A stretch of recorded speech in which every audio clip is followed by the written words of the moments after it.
Para mí es un placer presentarles esta jornada de puertas abiertas con motivo del Día Mundial del Yoga, que vamos a aprovechar para difundir el yoga y prácticas afines como el tai chi y el qigong. Nuestra mayor motivación es dar a conocer estas prácticas milenarias que tanto bien pueden ofrecernos como herramienta de mejora tanto de salud como crecimiento espiritual. Para ello hoy disfrutaremos de esta charla y mañana por la mañana dedicaremos toda la mañana a la práctica en el centro Bután. Empezaremos a las 10 con tai chi y a las 12 con yoga y estaríamos encantados de contar con todos vosotros. Hoy tenemos el lujo de escuchar a Antonio Morales hablándonos del yoga y explicándonos cualquier cosa que nos apetezca saber sobre esta maravillosa ciencia. Antonio cuenta con una dilatada experiencia como practicante e investigador, comenzó su andadura a muy temprana edad. Poco a poco, además de practicar a diario, fue profundizando su estudio e integrando el yoga en su vida. Además, se sintió atraído por distintas artes marciales y para completar su conocimiento del ser humano, cursó estudios de quiromasaje, reflexología, técnica craneosacral, shiatsu y seguro que me dejo algo. De hecho, actualmente estudia acupuntura y medicina china. Por otro lado, podríamos resaltar su aspecto de escritor, conferenciante y sobre todo de gran profesor, ofreciéndonos magníficas clases de yoga, cursos de yoga terapia, entre otras muchas cosas. Pero quiero destacar que el mayor valor de Antonio no es su conocimiento, aunque sea muy amplio, sino su entrega y compromiso con la gente, su ganas de ayudar y compartir todos sus saberes. Por todo esto y por su enorme generosidad, muchas gracias.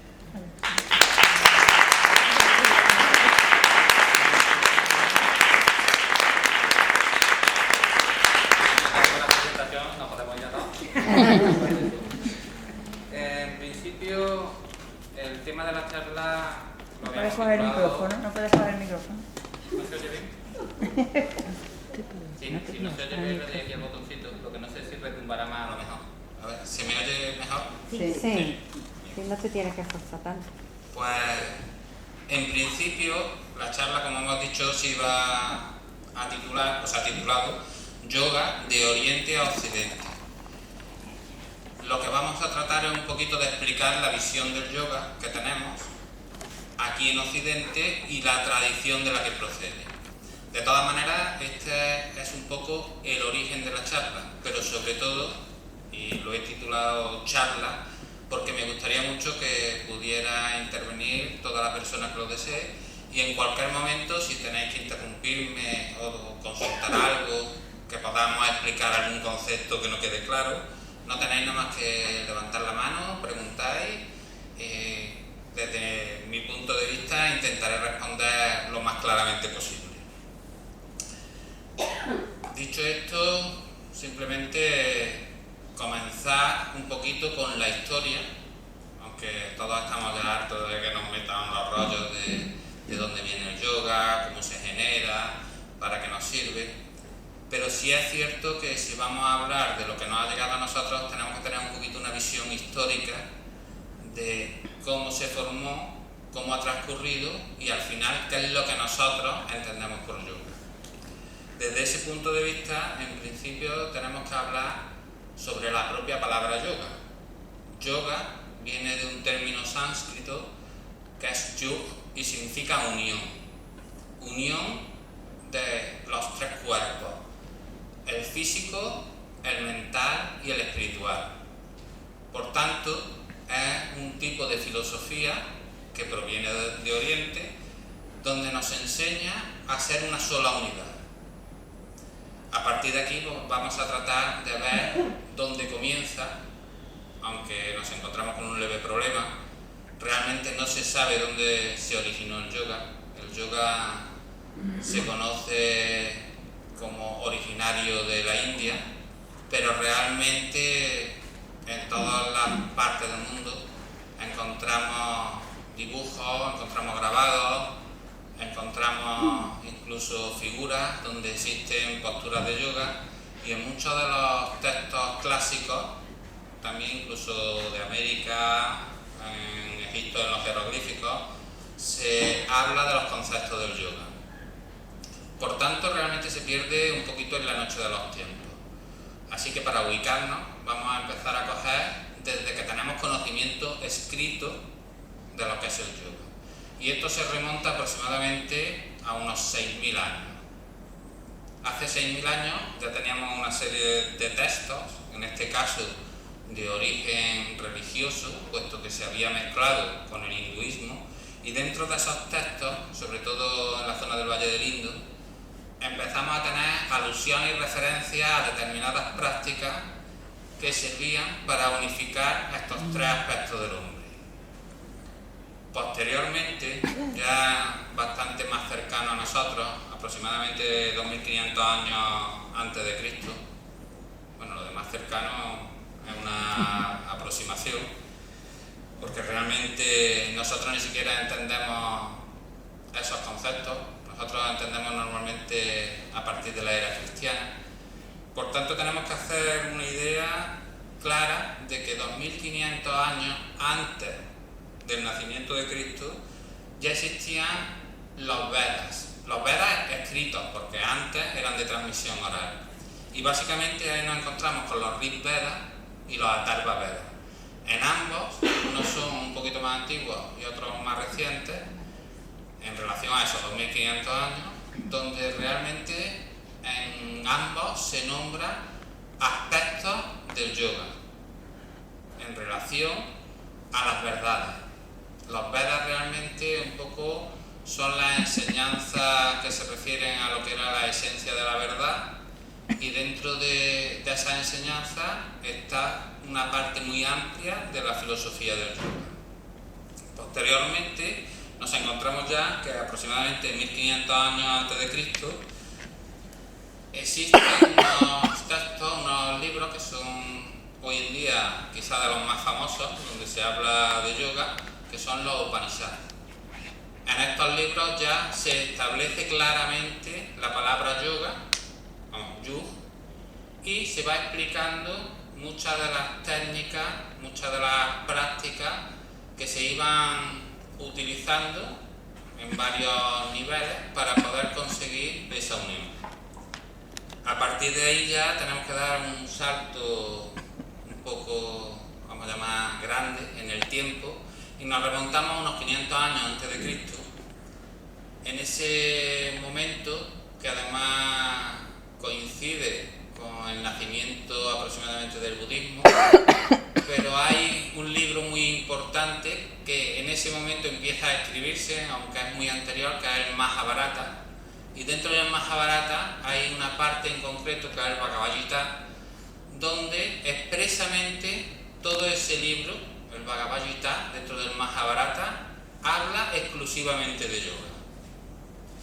Tenemos, por tanto, que a partir de 500 años antes de Cristo tenemos un cuerpo importante ya, tanto filosófico como de transmisión de lo que es el yoga, para que no se pierdan realmente los orígenes. Posteriormente, aproximadamente entre el año 300 antes de Cristo, nos encontramos con lo que ya ha llegado a Occidente, que ahora lo enlazaremos, que es Patanjali. Patanjali lo que hace es escribir los Yoga Sutras, que en el fondo sutra significa tratado, o sea, lo que hace es un tratado sobre yoga. Este tratado realmente no es una elaboración propia de Patanjali, sino que él lo que hace es recopilar de todos los textos que había hasta la época, y vas entresacando de cada uno de ellos lo que hace alusión al yoga. Y en esa recopilación consigue darle un cuerpo que es lo que hemos conseguido que se transmita como unidad para la difusión del yoga. Y básicamente es lo que ha llegado a Occidente. Dentro de ese concepto de los Yoga Sutras existen dos vertientes claras. Una, lo que él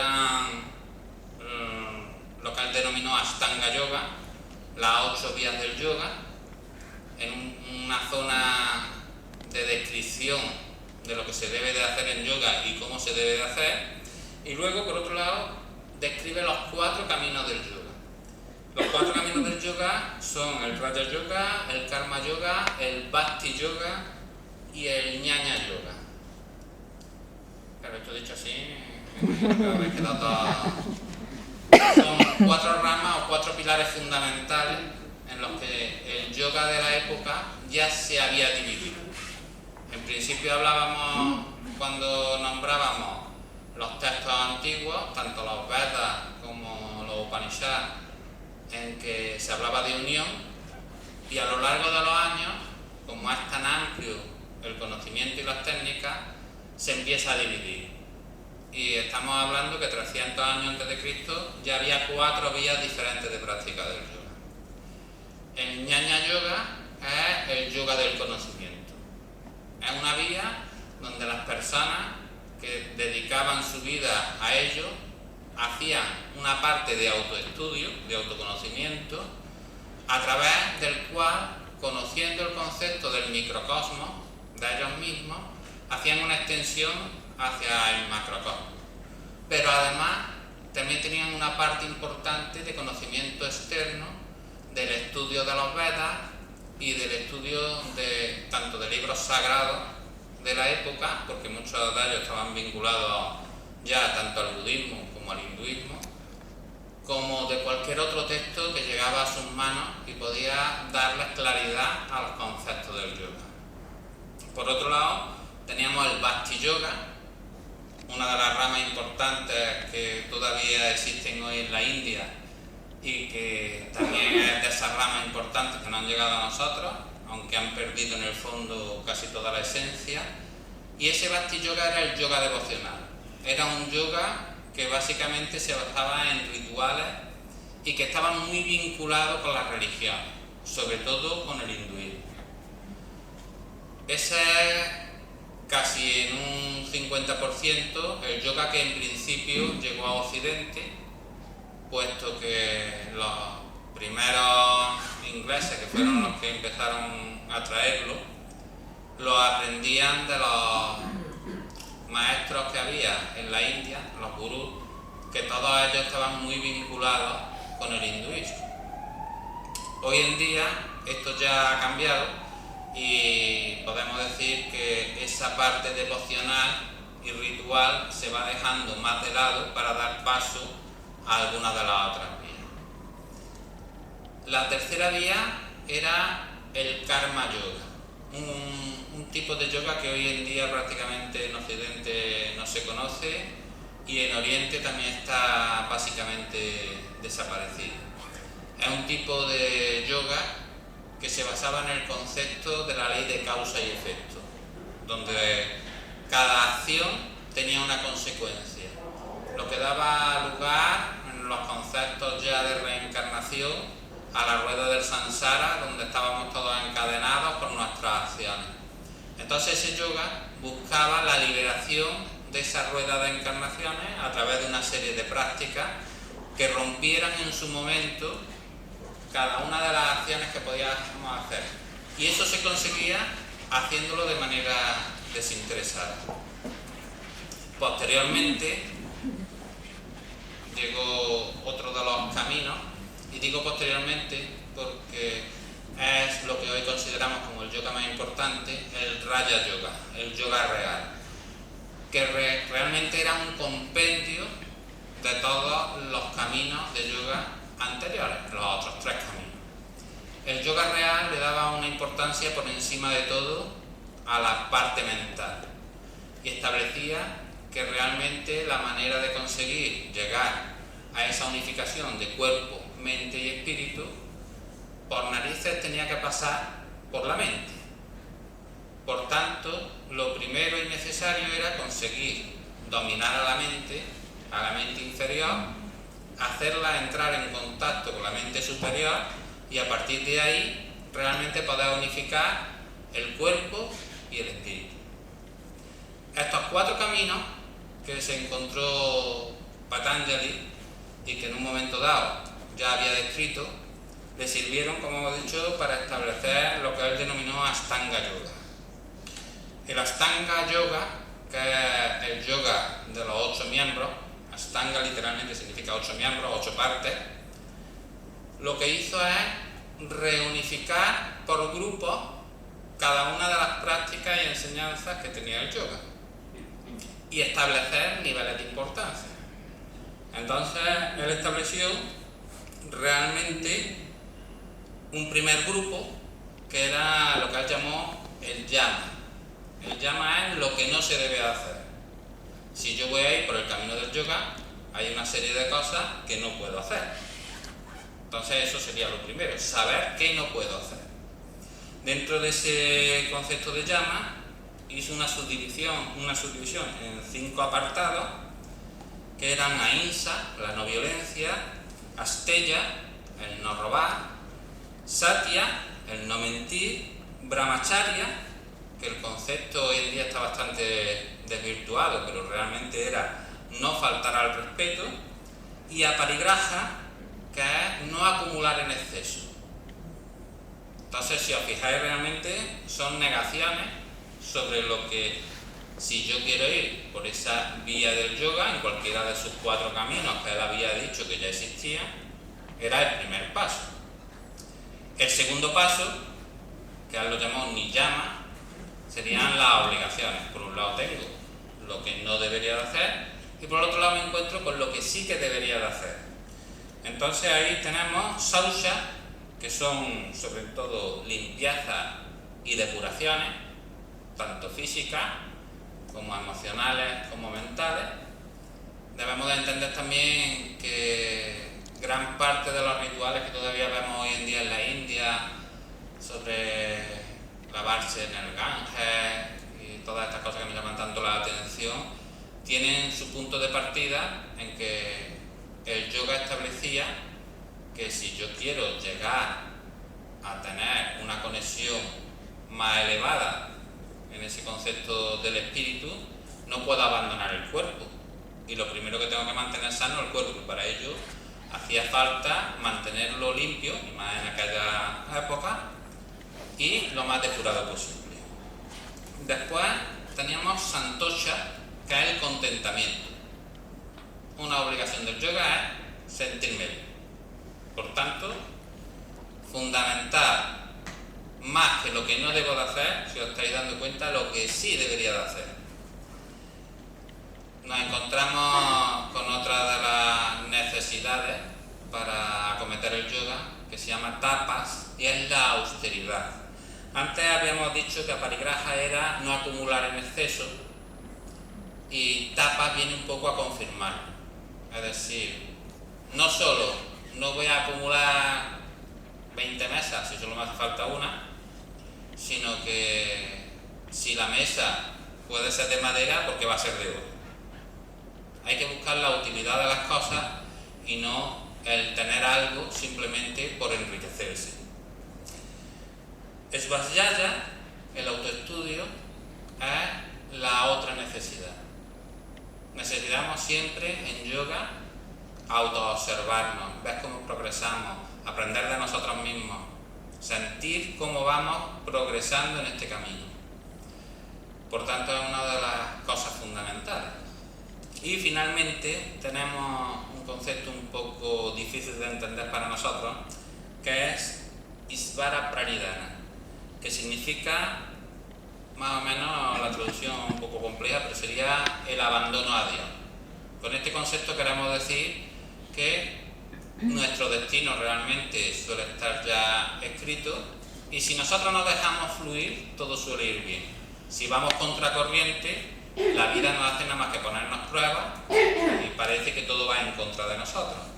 Por tanto, tenemos que encontrar esa vía donde podemos fluir correctamente. Tenemos ya, por tanto, todas las ramas fundamentales, y todavía no hemos comenzado siquiera a hablar del concepto de yoga para Patanjali. Ya nos ha dicho todo lo que no podríamos hacer y todo lo que sería necesario hacer. Y desde ese punto de vista de lo que ya podemos y no podemos hacer, nos encontramos con que empieza ya con las prácticas. Y la primera práctica con la que él dice que podemos empezar a avanzar en este camino son las asanas, las posturas. ¿Por qué? Porque van trabajando desde lo físico, hacen un control de la mente y nos permiten una elevación espiritual. Por tanto, realmente las primeras prácticas necesarias para todo el mundo que se introduce en el yoga son las asanas. Luego veremos que cuando veamos la división que se ha hecho hoy en día en Occidente, las asanas están también incluidas prácticamente en casi todos los tipos de yoga. El siguiente escalón, una vez que ya estamos practicando las asanas, las posturas, es el pranayama. Ahí nos encontramos con algo tan simple. Pranayama significa el control de la energía, del prana, o el control de la respiración, puesto que a través de la respiración controlamos esa energía que nos rodea. Entonces, pranayama es lo más simple, el control de nuestra propia energía y la energía que nos rodea. Pero algo tan simple como eso, hemos perdido la forma y la conexión para poder utilizarlo. Por tanto, a partir del siglo II, III después de Cristo, ya sí empezaron a hacerse técnicas concretas de pranayama para poder trabajarlo. Patanjali, cuando lo nombra aquí, simplemente lo nombra como la acción normal y directa que tiene cada una de las asanas, que modula la respiración de una manera determinada. Es muy posteriormente cuando se consigue reunificar una serie de técnicas, por ejemplo en el Hatha Yoga Pradipika, y donde ahí nos nombra ya cada una de las técnicas, cómo se ejecutan y energéticamente para qué sirven. Siguiendo en este nivel o en esta escala de 8 pasos, nos encontramos con el Pratyahara, que es la retracción de los sentidos. Con esto entendemos que mientras yo esté pendiente de todo lo que me rodea, no puedo interiorizarme. Así que fundamentalmente Pratyahara lo que nos enseña es a abstraernos de esta realidad para poder centrarnos en nosotros mismos. A partir de ahí entramos en un concepto complejo que él denominó Samyama, que significa ir juntos, y consta de 3 partes, que es Dharana, Dhyana y Samadhi: meditación, concentración y el Samadhi. Vamos a empezar por el concepto de Samadhi, que sea el último, para que nos dé una idea de lo que quiso explicar, porque Samadhi simplemente es cuando ya conseguimos llegar a esa unión, a ese yug que nos explicaban al principio, de donde deriva el yoga, y hemos unificado cuerpo, mente y espíritu. Hemos unificado el yo con el ser. Ahora, después de todas estas cositas que estoy hablando, si algo no entendéis, pues me preguntáis y vamos especificando. Por tanto, el Samadhi sería la etapa final donde uno ya deja de ser el yo, deja de tener la personalidad, para volverse realmente el concepto, en este caso vamos a llamar de la propia divinidad. Los otros 2 pasos anteriores, meditación y concentración, es la manera de conseguirlo. La meditación es conseguir pensar en todo momento con la mente superior, y la concentración es la capacidad de integrarse con cualquier objeto, incluyendo a uno mismo. Este término es mucho más complejo, puesto que implica que para llegar a esa concentración primero tenemos que ser capaces de estar meditando constantemente. A partir de que somos capaces de pensar con la mente superior, podríamos estar centrados en nuestro propio cuerpo o en cualquier otro tipo de objeto, persona, siendo ese objeto persona. Hasta aquí un poco lo que sería la idea del Ashtanga Yoga de Patanjali y todo lo que recopiló, y esto estamos hablando de 300 años antes de Cristo. toda esta parte un poco confusa, Patanjali la heredó sobre todo de un término que hoy en día hemos oído mucho y que casi nadie sabemos de dónde viene, que es del Hatha Yoga. Del Hatha Yoga se dan explicaciones de todo tipo, la mayoría no aciertan. Empezamos por la más clásica. Ha significa sol y Ta significa luna. La verdad es que no sé de dónde se han sacado esa explicación, porque Surya es sol, por tanto de Ha no tiene nada. Así que nos encontramos con que el concepto de Hatha no tiene nada que ver. Y tendremos entonces que remontarnos realmente al concepto de Hatha Yoga para ver lo que han querido transmitirnos. Hatha Yoga simplemente viene de un término anterior que era Nata. Los Nata eran los seguidores de Nataraja. Los seguidores de Nataraja vivieron aproximadamente unos 6.500 años antes de Cristo. Y Nataraja el bailarín, que era como se le denominaba, posteriormente se convirtió en una de las deidades que tienen los hindúes, y a partir de ahí se quedó incluido lo que hacía dentro del propio concepto de hinduismo. Nos encontramos con que Nataraja, al que posteriormente denominaron Krishna, era una persona con un autoconocimiento muy grande sobre el yoga. En ese momento el yoga era dinámico y un poco se vendía, por eso era el bailarín, como una especie de baile. Casi hoy en día podríamos entender una evolución del yoga, el propio Tai Chi, donde con movimientos lentos, coordinados, se puede llegar al concepto de meditación. Y ese tipo de primer yoga, todavía dinámico, es el que hicieron los seguidores de Nataraja, los cuales se denominaban Nata a sí mismos, y después de que estuvieron muy perseguidos y casi extinguieron a los seguidores en una época determinada, pues se cambiaron el nombre y se cambiaron a Hatha. De ahí viene el término. Hatha Yoga era el tipo de yoga que hacían los seguidores de Nataraja. Por tanto, tenemos que tener en cuenta que lo que hoy hablamos de Hatha Yoga no podemos darle una traducción del sánscrito, o no podemos darle una literalidad a lo que significa, puesto que realmente no significa nada. Ha sido una evolución de un nombre para ocultarse una serie de personas de una extinción.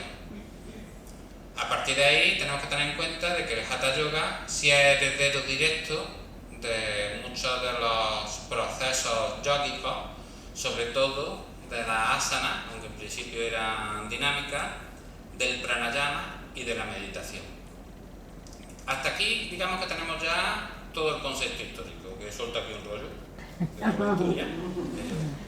Okay. Todo esto es lo que había en Oriente y que ha seguido, porque Oriente, nosotros hoy en día parece que está ahí al lado, de hecho lo tenemos al lado, pero antiguamente era lo más desconocido.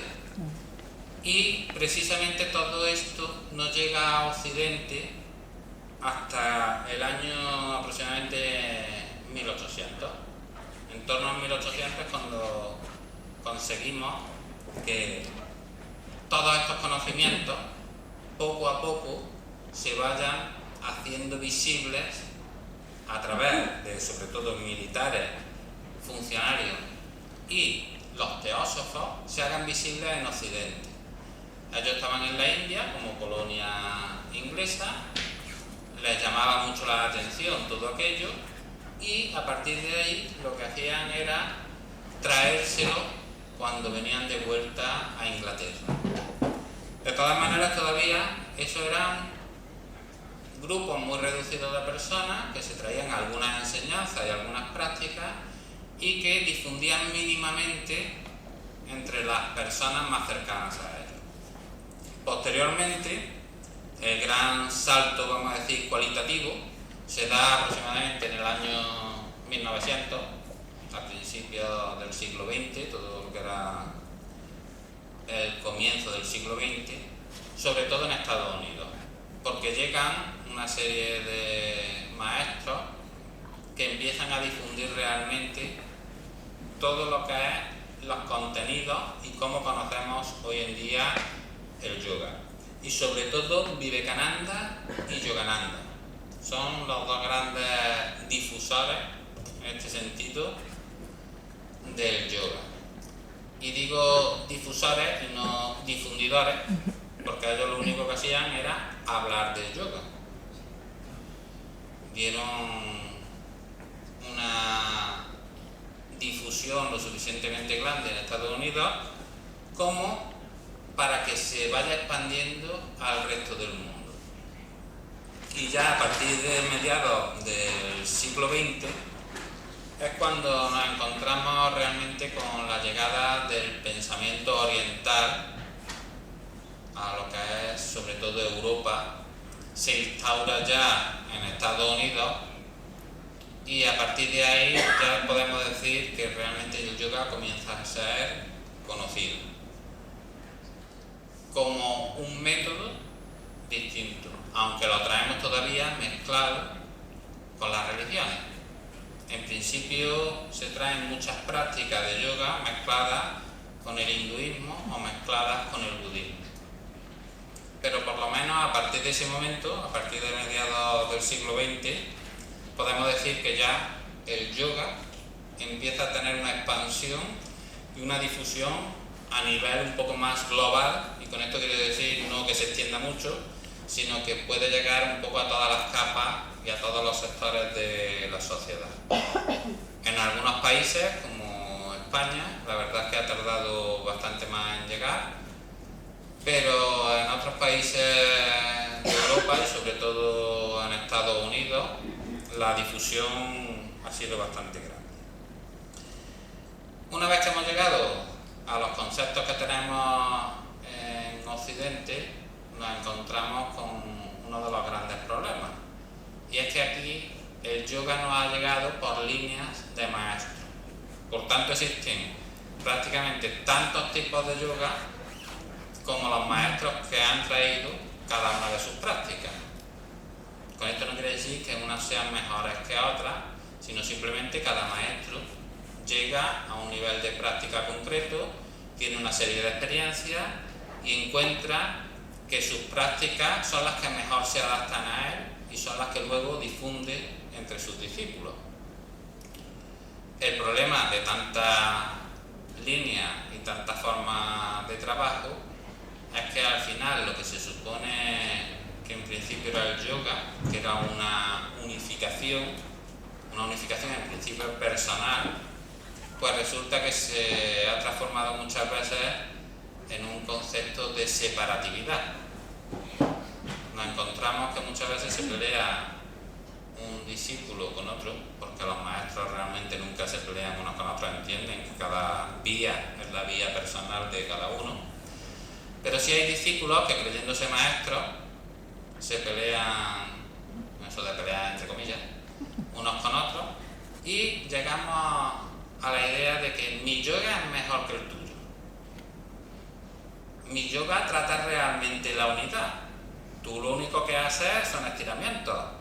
Tú estás todo el día con la mente en blanco, y empezamos a entrar un poco en disputa sobre lo que es la esencia del yoga.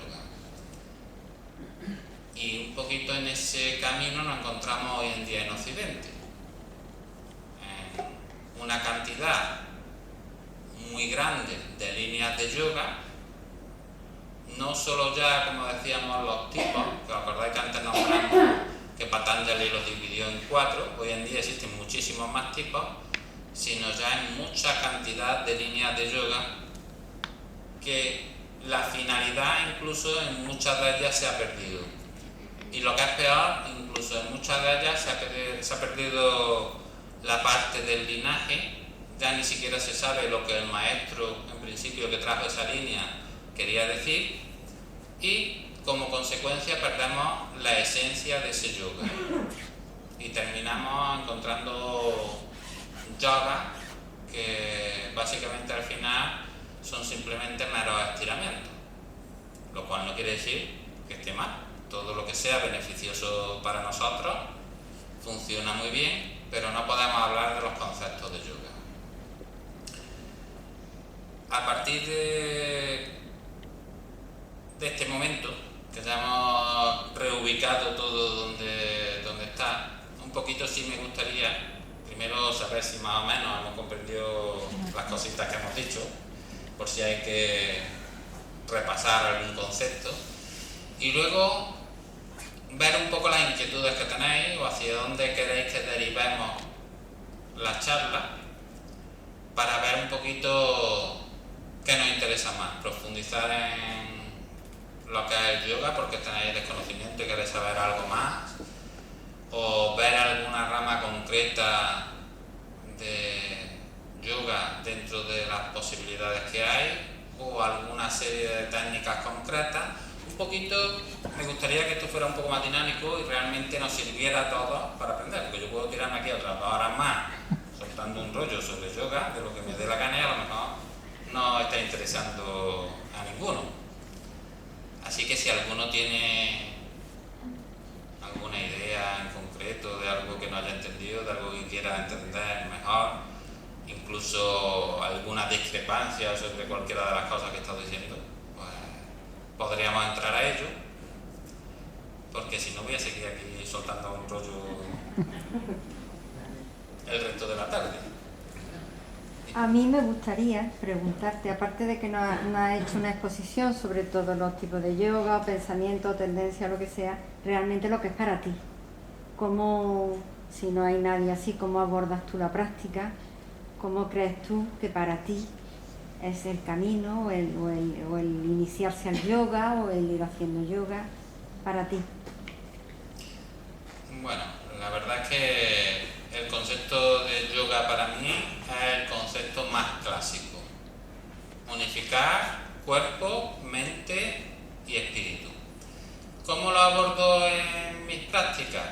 Pues ha sido un proceso durante muchos años y digamos que en principio era un trabajo muy físico, muy de asana y de pranayama.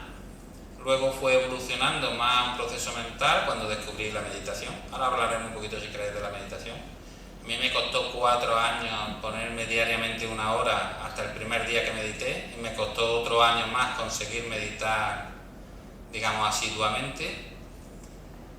Y a partir de ahí, mi proceso es ya una mezcla entre ese concepto de prácticas de meditación y lo que sería prácticas de asana y pranayama, que en el fondo lo que me llevan siempre es a despertar un poco más mi conciencia e intentar elevarla a través de mi autoconocimiento cada día un poquito más.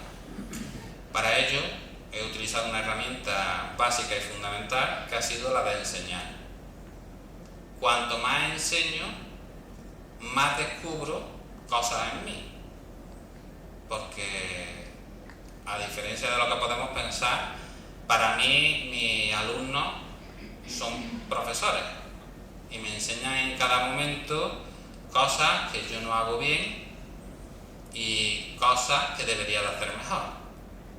Así que mi experiencia está un poquito en función a la enseñanza y en función al proceso que he llevado. También todo esto está mezclado con mucha cantidad de, vamos a llamar, de estudio externo, de intentar entender también el conocimiento del yoga, intentar ver que todo eso que se contaba no tengo por qué creérmelo, debo de experimentarlo, y como yo soy persona de experimentar, pues trataba de llevar a la práctica lo que se decía de cada una de las enseñanzas. Y una vez que lo llevaba a la práctica, pues ha habido algunas enseñanzas que he desechado simplemente porque no iban conmigo y otras que he corroborado en sus efectos.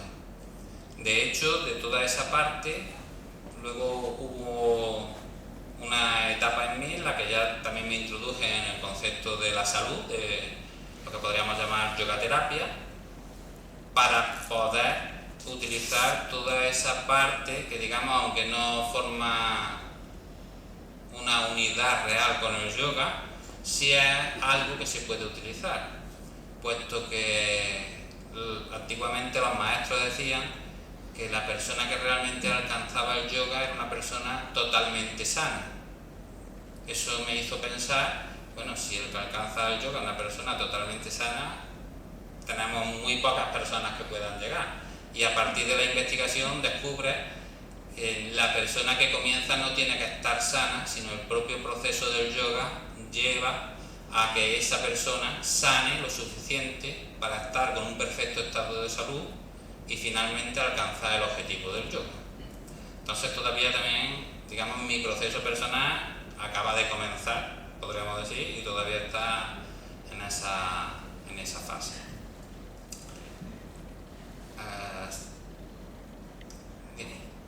Para alguien que se aproxime por primera vez al yoga y quiera practicar yoga, hay yoga en muchos sitios, en los gimnasios, en centros especializados, en muchos sitios. ¿Tú tendrías alguna clave para distinguir los estiramientos del yoga?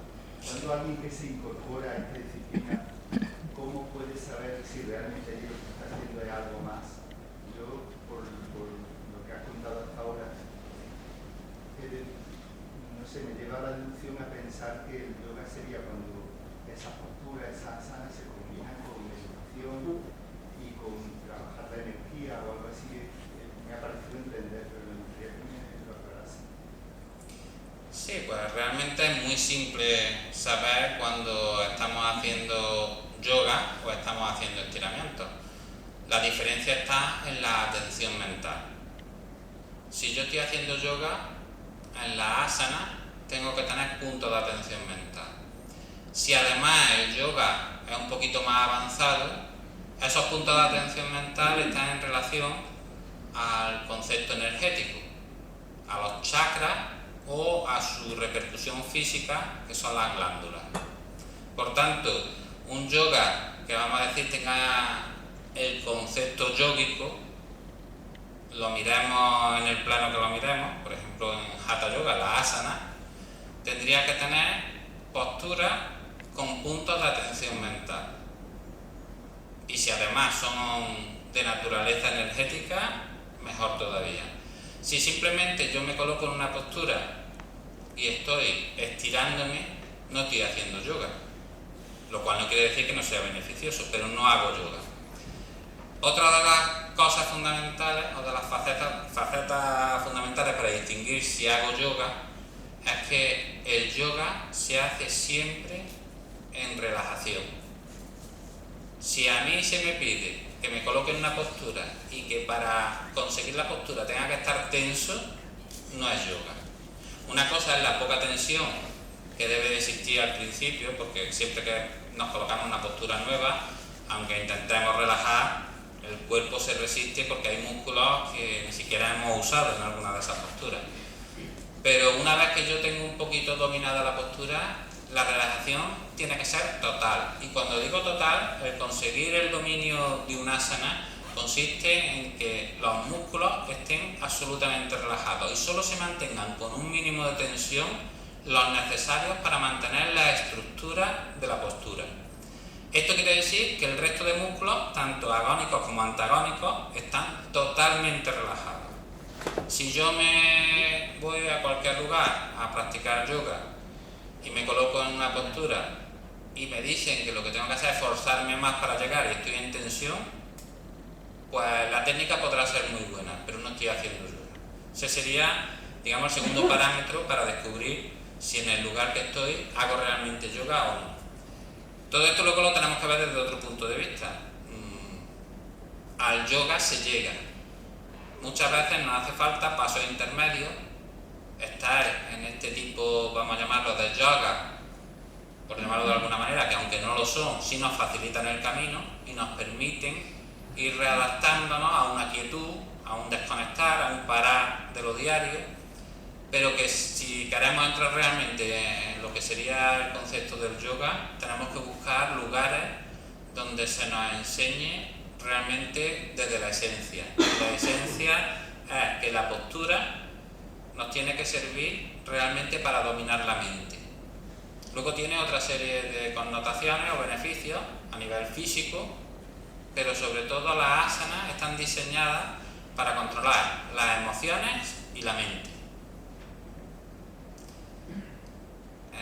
De mano de esto me voy a meter también con la meditación, puesto que hay muchos grupos de meditación y la meditación se entiende muy mal. Antonio, se entiende muy mal por... un inciso, cuando tú haces las asanas, cuando tú no puedes llegar a hacerlas, ¿es por un bloqueo de energía o porque tú no has llegado mentalmente a centrarte a la hora de hacerlas? Existen varias posibilidades.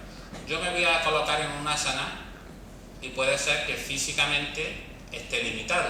Eso lo entendemos perfectamente. Si tengo limitaciones, mientras tenga esa limitación, no puedo realizarla. El segundo caso es, ya no tengo la limitación y ahora voy a colocarme en una asana y no puedo. Simplemente puede ser por tensión. Muchas veces, cuando no relajamos lo suficiente, la propia tensión provoca que una serie de músculos, en este caso antagónicos, lo que produce es una reacción en contra y no nos permite colocarnos en la postura. Y luego, lo más común, que es lo que suele ocurrirnos, es a nivel energético. Y sobre todo dentro de ese concepto energético, que si queréis ahora hablamos un poquito de los conceptos energéticos, lo más importante es que la energía más fuerte en nosotros es la energía emocional. Si nosotros tenemos una distorsión emocional, que hoy en día es lo más normal del mundo, estamos siempre distorsionados emocionalmente, pues yo llego un día, y no te voy a decir ya que no me coloque siempre la postura, yo llego un día, me coloco en una postura, me sale de maravilla, y llego al día siguiente, me voy a colocar en la postura y resulta totalmente imposible. Eso se debe a que el día anterior mi energía en relación a esa postura, porque cada postura trabaja sobre energía distinta, en ese momento estaban armonizadas y me permitía hacerlo, y al día siguiente, por cualquier motivo, simplemente imaginaos estos días estresantes que llegamos, que ya no sabemos ni quiénes somos siquiera, me voy a colocar en la postura y mi energía está tan distorsionada que como mecanismo de defensa, para que esa energía no me dañe, se me impide realizar la postura. Entonces tengo que entenderlo así. Si un día no puedo hacer un asana, no se hace. Intento hacer una variante más simple y si no, simplemente no la hago. Porque el yoga y más la asana tienen un propio mecanismo de defensa que es advertirnos de que algo no se puede hacer, porque nos va a dañar. Y en este caso no nos daña en principio físicamente, nos daña a nivel sobre todo emocional o mental, pero si sigo insistiendo, ese daño puede llegar a ser físico. Así que ya sabemos que cuando no podamos hacer una postura, no la hacemos. Si vemos que es continuado, pues para eso tenemos también a los profesores de yoga para consultarles y ver por qué no estoy pudiendo realizar una postura. A ver qué trabajo tendría que hacer para poder conseguirlo. Bueno, en relación a la meditación, que vamos a hablar un poquito, os voy a dar una muy mala noticia. La mayoría no meditamos. Eso, Paramos la mente. ¿por qué? Porque no entendemos el concepto de meditación. El concepto de meditación, dharana, es un concepto en el cual impera la mente superior. Aquí tendríamos que remontarnos a otro concepto, no me he querido meter antes para no liarnos mucho. En yoga se dice que existen 4 mentes, y de esas 4 mentes, claro, la más está la instintiva, que sería la que relacionaríamos con los animales, ¿no? La tenemos. Luego estaría la que usamos nosotros como racional. Habría otra mente por encima que podríamos llamar intuitiva, y esta mente intuitiva es a la que se denomina en yoga la mente superior. Por encima de esta todavía habría otra más que podríamos ya identificar con el concepto de, vamos a llamarlo, dentro de los conceptos religiosos, que no me gusta emplearlo, pero quizás nos entendemos mejor, podríamos entender como mente divina, la que está en relación a ese concepto por encima de lo material. La meditación, por tanto, sería pasar de nuestra mente racional, bueno, y en algunos de la mente instintiva, pues no han llegado todavía ni a la racional, pasar de esa mente a... Sí, yo sé que esto hace gracia, pero... Hay muchas personas que deberían primero empezar a llegar a la racional y ya tenemos bien. Pero vamos a suponer que ya hemos llegado a la racional y desde ahí, para poder meditar, deberíamos pasar a esa mente superior, a esa mente intuitiva. Como tenemos una mala interpretación de las palabras, pues nos encontramos con que para nosotros meditar es reflexionar.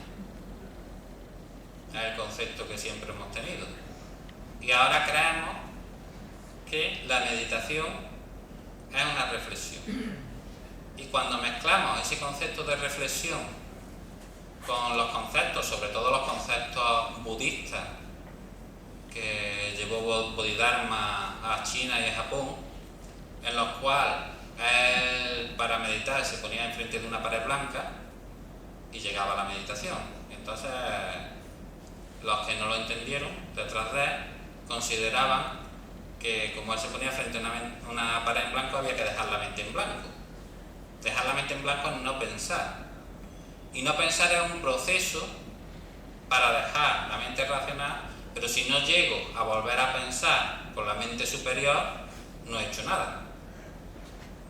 Entonces partimos de un error del propio idioma, de confundir meditación con reflexión, y otro segundo error de transmisión, que es de una enseñanza desde Bodhidharma, que muchas veces se ha confundido y se ha quedado en lo externo. Entonces, a partir de esas dos confusiones, llegamos al punto de que grandes grupos de meditación realmente no están enseñando la meditación.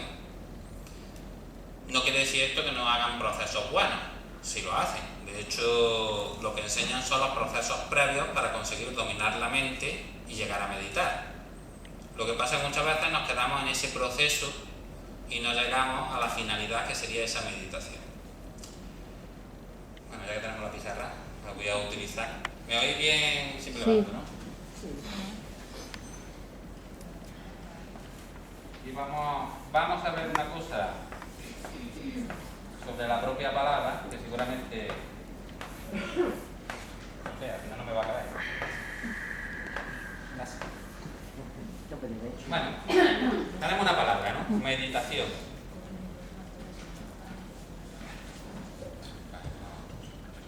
Para que me oigáis bien. Tenemos la palabra meditación, ¿no? Muy bonita. Ya que la tenemos, la usamos, como hemos dicho, que parte todo de un error de interpretación. Veremos que ese error de interpretación lo hemos hecho nosotros, porque la propia palabra realmente está bien hecha. Si yo a meditación le quito la T, ¿qué palabra me queda? Mediación. Mediación. Mediación en T. Si nos vamos a la lengua, ¿os acordáis cuando aprendíais lengua y todas esas cosas? Era me, mi conmigo, te, ti, contigo, ¿no? Bien. Meditación contigo. Que digan meditación, he dicho meditación, o sea, mediación contigo. ¿Contigo con quién? Yo en teoría estoy conmigo solo, ¿no? Pero ahí volvemos a hablar de ese concepto de unión entre lo inferior y lo superior. La meditación es una mediación entre la mente superior, el concepto del ser, y el yo. Por tanto, la propia palabra, si la mirásemos bien, nos diría lo que es. En lugar de preocuparnos, buscar por ahí alusiones a otra serie de términos que sobre todo hemos cogido de la psicología. Así que ya sabemos que la meditación es una mediación entre mi yo y mi ser, y me sirve realmente para comprender desde mi yo a mi ser. Ahora, si queréis, explicamos un poquito los conceptos de ser y todas estas cosas que también son liosos. Y ya que estamos, os voy a poner la otra palabra que utilizamos, que es concentración.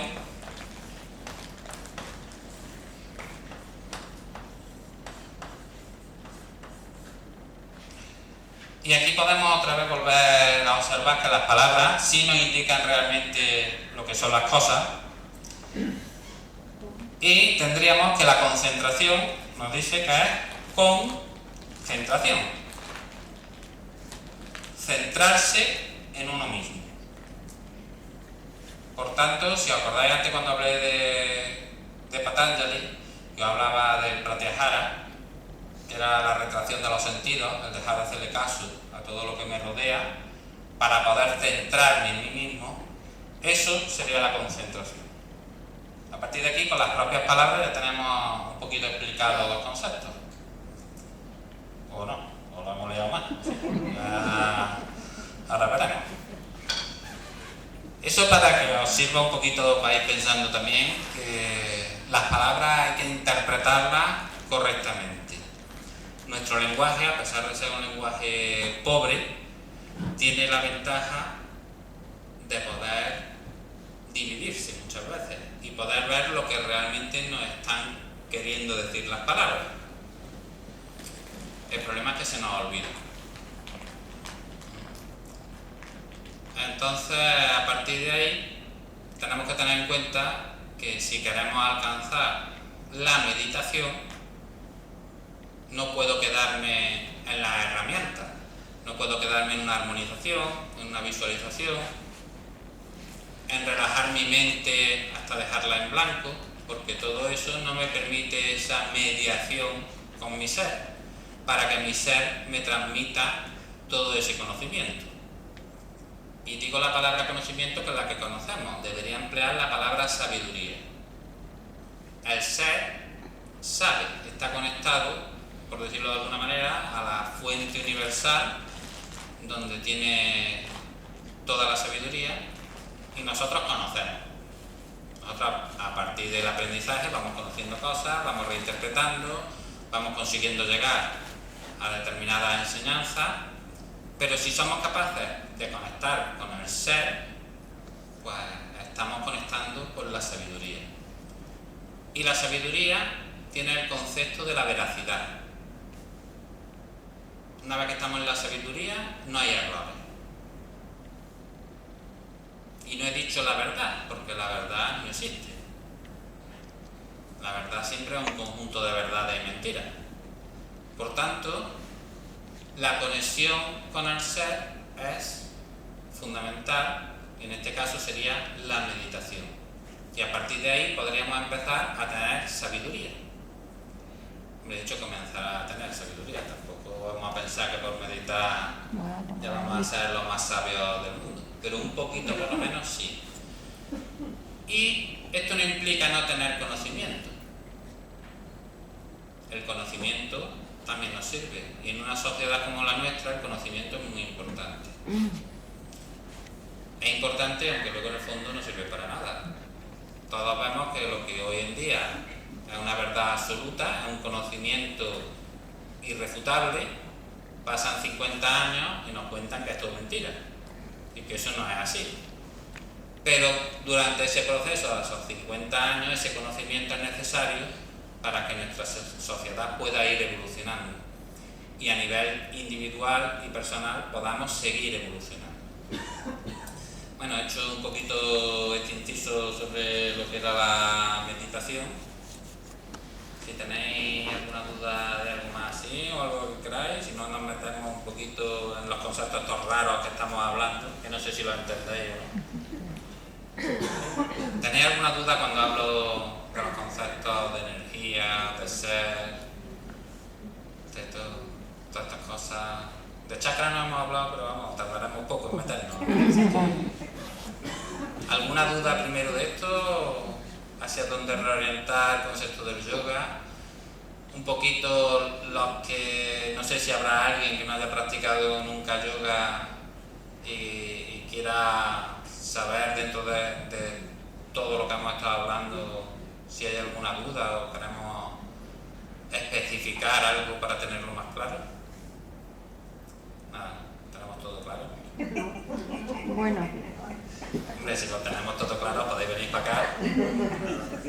evidentemente, Bueno, en principio entonces, siguiendo un poquito con esta línea que íbamos, sí me interesa, ¿tenéis claro el concepto de ser? Sí. hombre, como no lo hemos experimentado en la conexión con el ser, pues no, yo no sé lo que es, claro. ¿El ser tendría alguna ¿O no? etimología? ¿Qué dice? ¿Tendría alguna etimología la palabra ser? Para nosotros tenemos un verbo, que es el verbo ser. Claro está, Con eso ya tenemos realmente lo que significa. claro. El ser es lo que realmente existe. Pero volvemos a las malas noticias. El ser es lo que realmente existe, pero no está vivo. Entonces ya ahí nuestra mente como que entra en conflicto. Tenemos un choque. Vamos a ver, si es lo que realmente existe, ¿cómo es que no está vivo? Digamos que el ser es lo que anima a nuestro cuerpo. En los conceptos religiosos sería el concepto de espíritu o de alma. Dependiendo la línea religiosa en la que entremos, pues en unos lados se le llama alma, en otros se le llama espíritu. El concepto de ser, eso, el concepto viene de la sílaba aum, que se escribe om, lo habréis visto muchísimas veces, está de moda en todos lados. Entonces, la sílaba aum significa yo soy. Es la unión entre el yo y el ser. Yo soy. Eso es, al fin y al cabo, el yoga. Unificar el yo con el ser.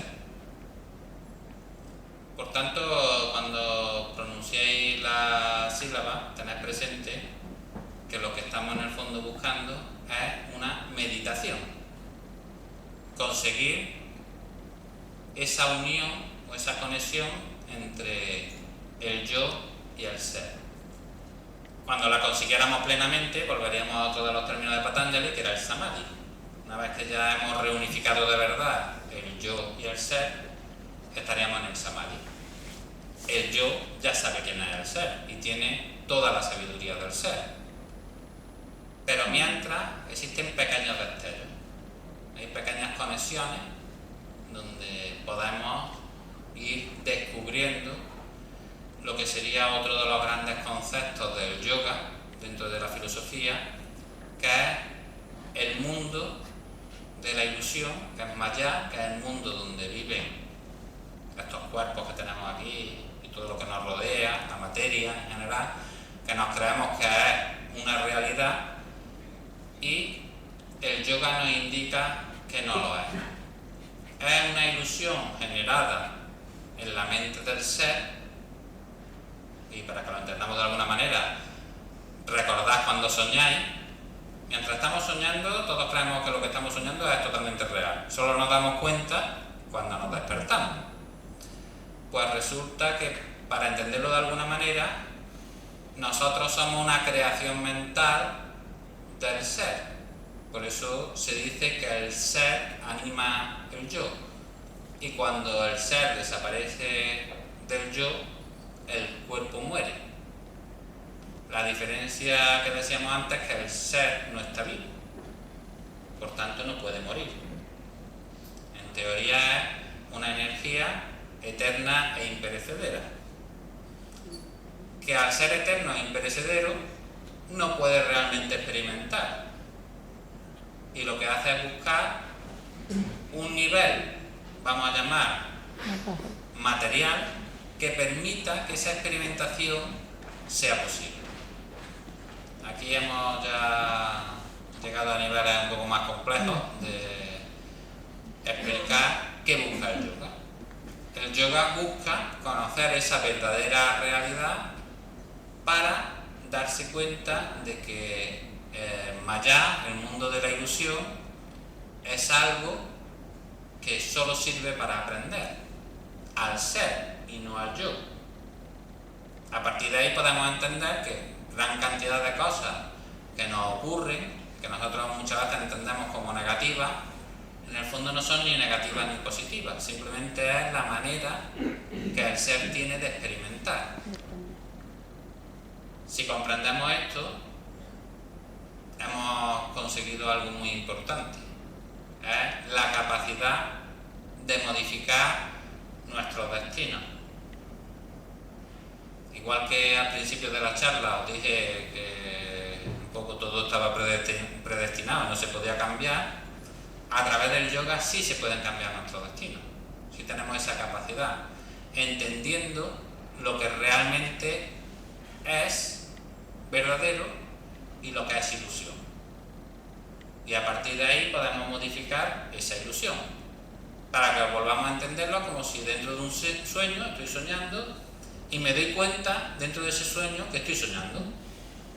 Y a partir de ahí, que seguramente os habrá pasado alguna vez, puedo modificar el sueño. Si yo me doy cuenta que ya estoy soñando, puedo modificarlo. Pues un poquito, digamos que el yoga lo que pretende como finalidad desde el yo es conseguir eso. Es conseguir avanzar en conciencia hasta el punto de llegar a esa lucidez mental que me permita discernir entre lo que es real y lo que no. ¿Te refieres entonces a los espejismos? ¿O no? Bueno, espejismo. Todos son espejismos. Tendríamos que partir de ahí. Todo lo que conocemos nosotros desde el yo son espejismos. No existe nada realmente. De hecho, nuestra ciencia hoy en día está demostrando eso. Está demostrando que prácticamente todo lo que entendíamos hasta hace poco como realidad no lo es. Es totalmente falso. Pero esos espejismos que tenemos sí nos sirven para darnos cuenta de que esa realidad es posible. Todo esto desde el punto de vista de la física cuántica, teoría de cuerdas y todo lo que es la física más moderna que hay hoy en día, se explica muy bien. Y cada día se explicará mejor. Hasta el punto de que llega un momento a darnos cuenta de que nuestra mente es mucho más poderosa de lo que pensamos y llegaríamos a ese concepto antiguo que hoy en día está un poco desvirtuado, de que de nuestra mente usamos como un máximo, bueno, no de nuestra mente, de nuestro cerebro, usamos como un máximo un 8%. El día que vayamos comprendiendo que todo esto se puede ir trascendiendo, y digo comprendiendo porque somos racionales y no nos sirve el creer. Tenemos primero que comprender y luego experimentar. Pero claro, cuando no lo comprendemos, lo negamos y no lo experimentamos. Entonces, a través de la ciencia llegaremos también a conseguir básicamente lo que durante miles de años se ha conseguido con el yoga. Lo que pasa es que para eso todavía me imagino que quedan unos poquitos años, unos cuantos descubrimientos más, y aunque vamos a un buen camino, ahora mismo todo es teoría, no hay todavía maquinaria ni aparatos que sean capaces de demostrarnos realmente todo eso. Así que realmente vivimos en un mundo de espejismo donde depende del espejismo que nos metamos, si nos lo creemos, pues vivimos de una manera o vivimos de otra. Bueno, ya que os he dejado todo así Más perdido. Perdido del todo. Perdido de todo. Hemos empleado también mucho una palabra que es conciencia, ya que ha salido, yo vuelvo a poner lo mismo. Si ponemos, ya no lo sabemos.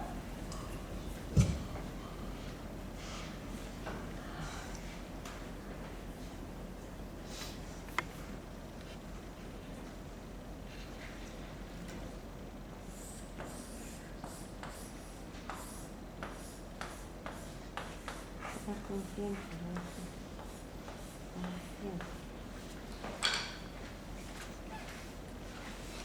Como veis, las palabras vuelven otra vez a enseñarnos.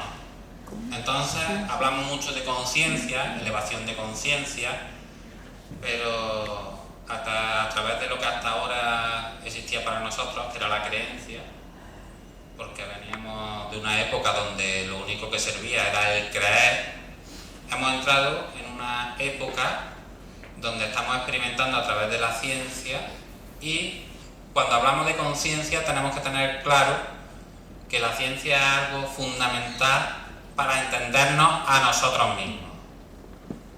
Si no somos capaces de llevar ese conocimiento científico a integrarlo en nuestras vidas, nos va a resultar mucho más complejo el entender las cosas, porque ya la vía de la creencia ya está agotada. Ya cada día el creer sirve menos. De hecho, poco a poco iremos viendo cómo todas las grandes religiones basadas en creencias van a ir desapareciendo. Y vamos a llegar a conceptos de las nuevas religiones, donde se va a basar mucho más en los conceptos de experimentación que en los de fe. Por tanto, los niveles de conciencia son niveles en los cuales nosotros nos damos cuenta de las cosas y las comprobamos. Por eso la parte de la experiencia es tan importante.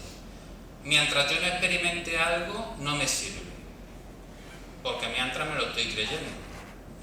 Es cierto que es importante no negar las cosas.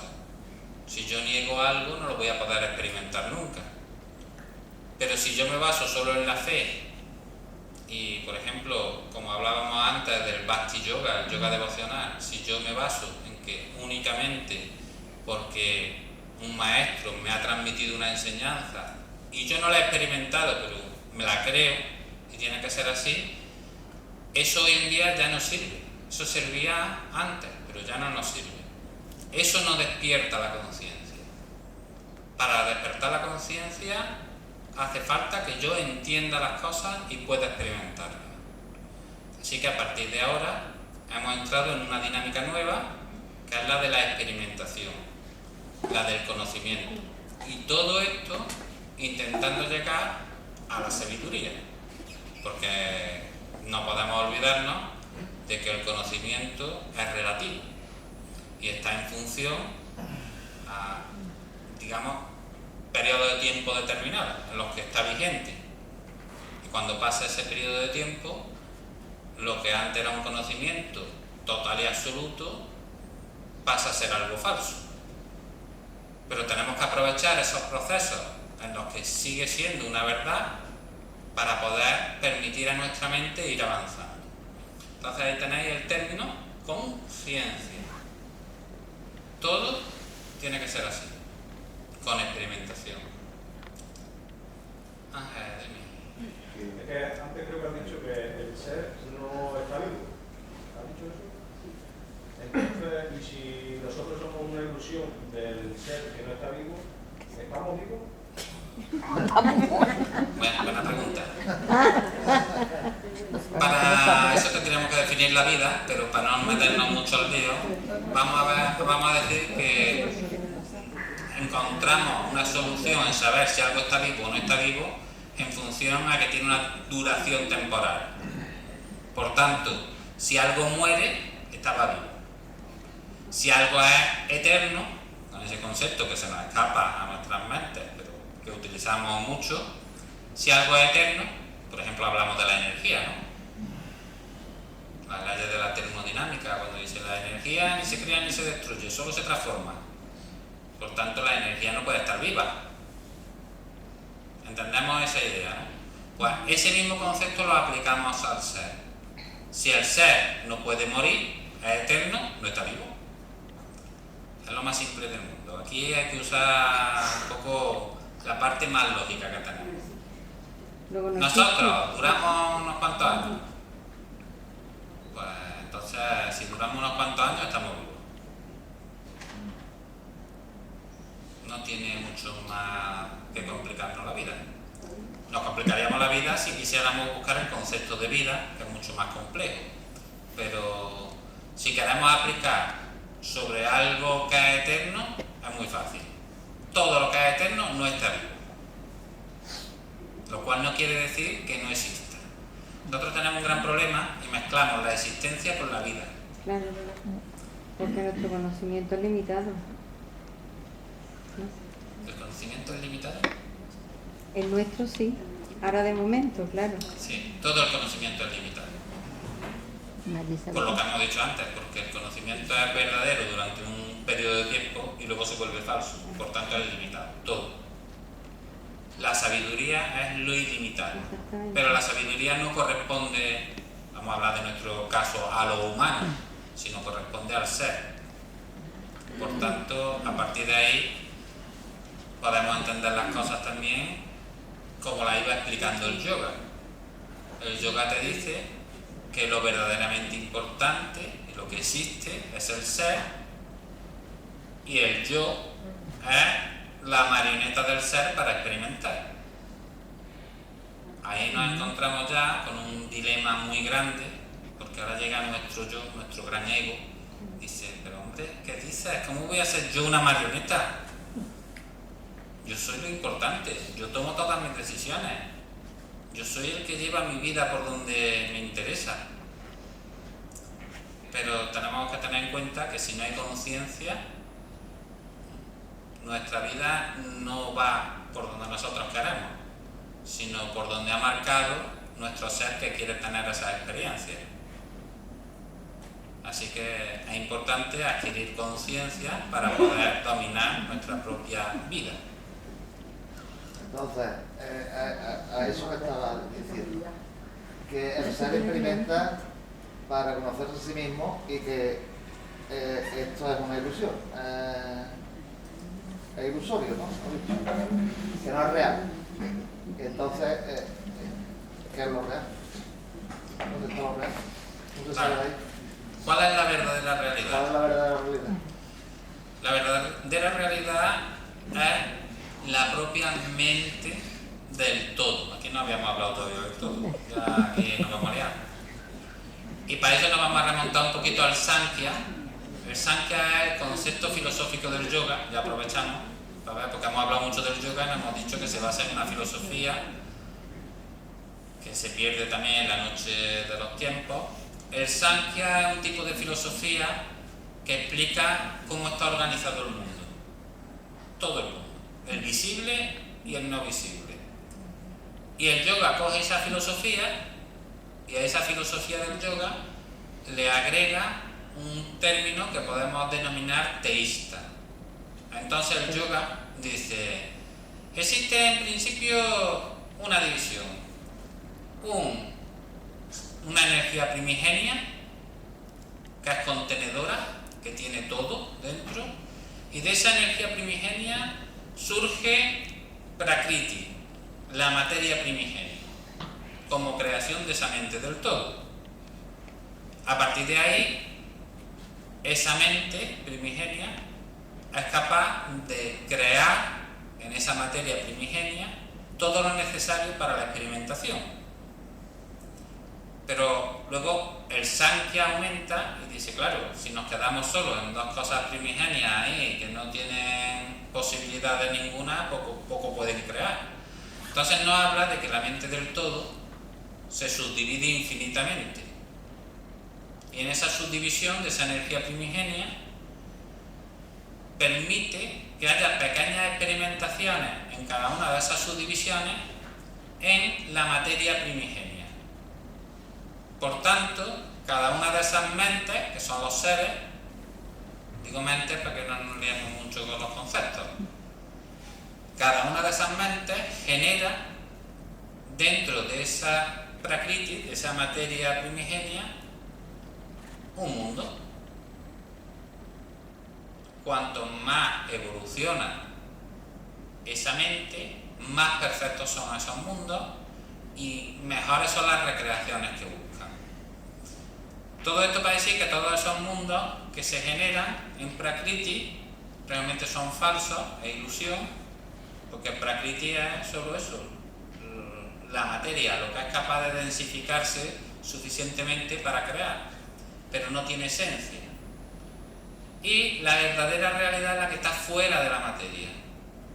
Y en este caso serían los conceptos de Purusha, que es esa energía primigenia, y luego la de los seres, que es la subdivisión que hay. Por tanto, la verdadera realidad es donde existen los seres. Y el mundo de la ilusión es donde experimentan los seres. Y nosotros somos esa parte de ese mundo de experimentación.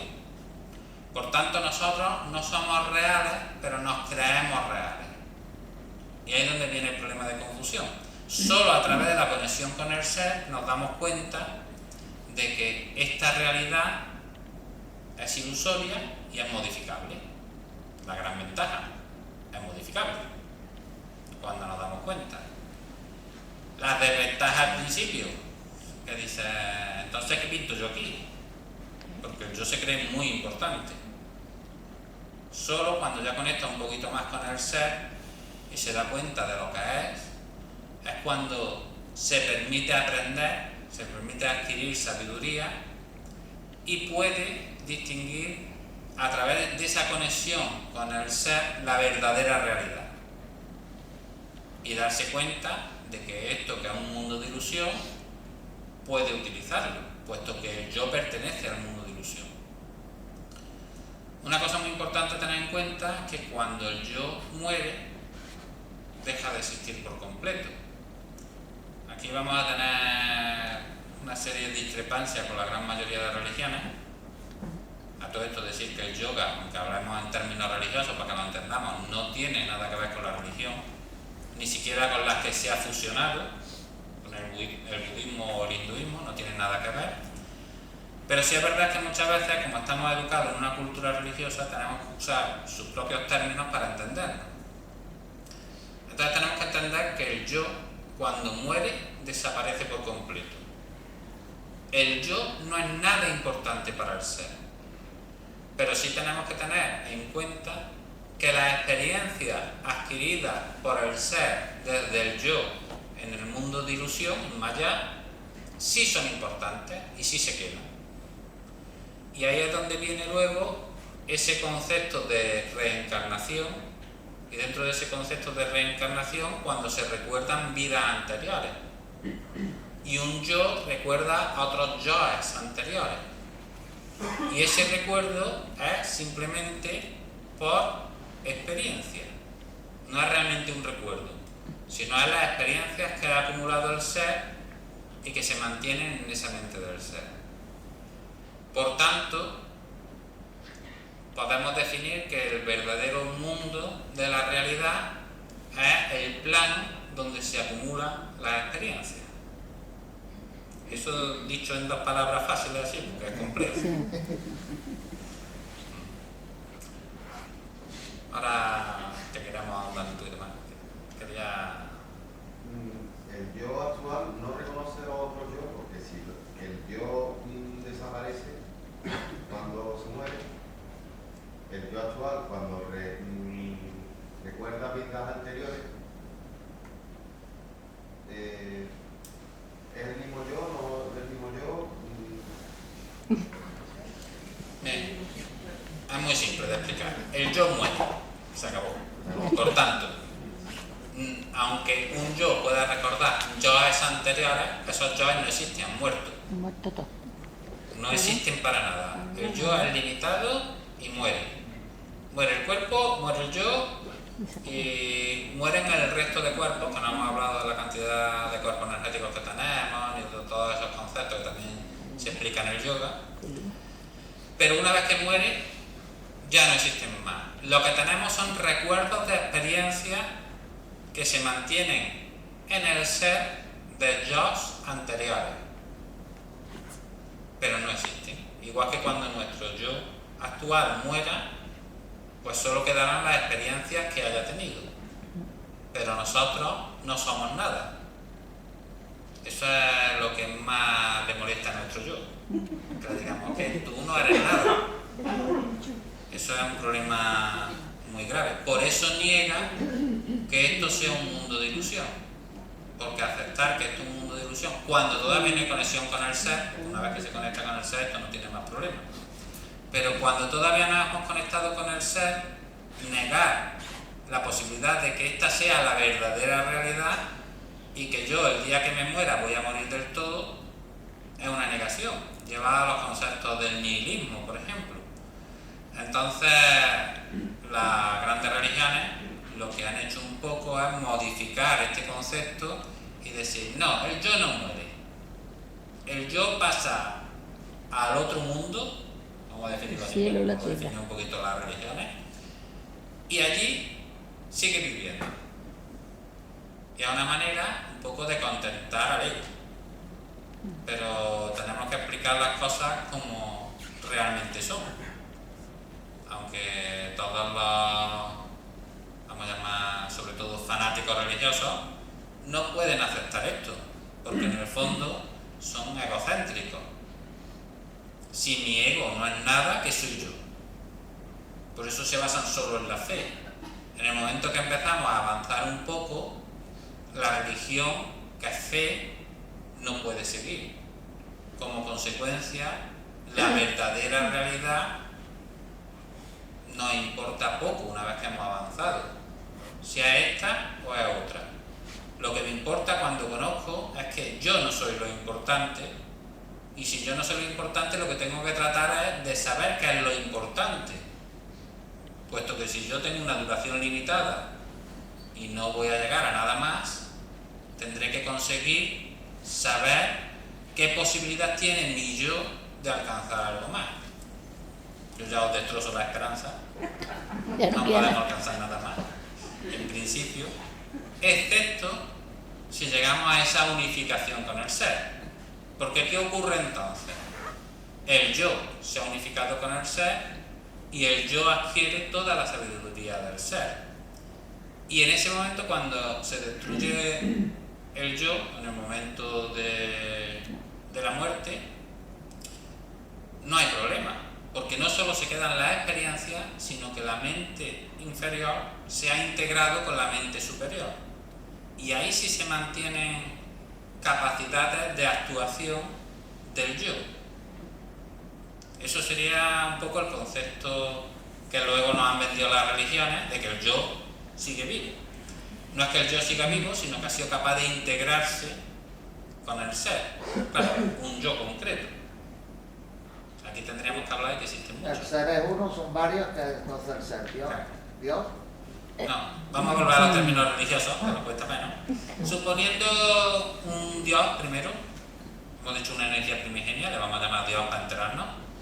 Ese Dios primero, el yoga nos dice que el pobre ha nacido ahí, vamos a poner un nacimiento. Tampoco es verdad, porque no está vivo. Ha nacido un Dios, se ha creado a sí mismo, pero como acaba de nacer, como todos los recién nacidos, no sabe quién es, qué es, por qué está, no sabe nada. Entonces, la única manera que encuentra de poder conocerse a sí mismo es subdividirse, para que en esa subdivisión infinita, que son los seres, cada uno de ellos puedan experimentar. Y cuando tengan todas las experiencias, retornar, volver a unirse y tomar conciencia realmente de quién es. Entonces, existe un primer concepto, que llamarlo Dios, en el que ese Dios no sabe quién es. Y existe un último concepto de ese Dios en el que lo sabe todo. Todo esto sería así si el tiempo existiera. Pero ahora llegamos a una paradoja compleja de que el tiempo realmente no existe. Si el tiempo no existe, este Dios primero, que no se conoce, y este Dios último, que se conoce por completo, están unidos y son el mismo, puesto que el tiempo no existe. Algo que es eterno no tiene tiempo. Entonces todo está ocurriendo a la vez.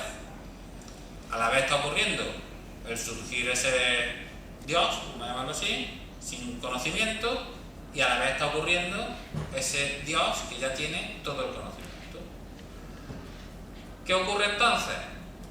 Que nosotros, que sí que somos temporales, sí tenemos el concepto de tiempo, aunque no exista, pero lo tenemos, escogemos un punto determinado y entonces en función a ese punto que hemos escogido, digo escogido para no liarnos, no lo escogemos nosotros, para no liarnos mucho. En el punto en que nos encontramos, estamos en función a un ser en un momento determinado de la evolución entre esa primera subdivisión y la reunificación final.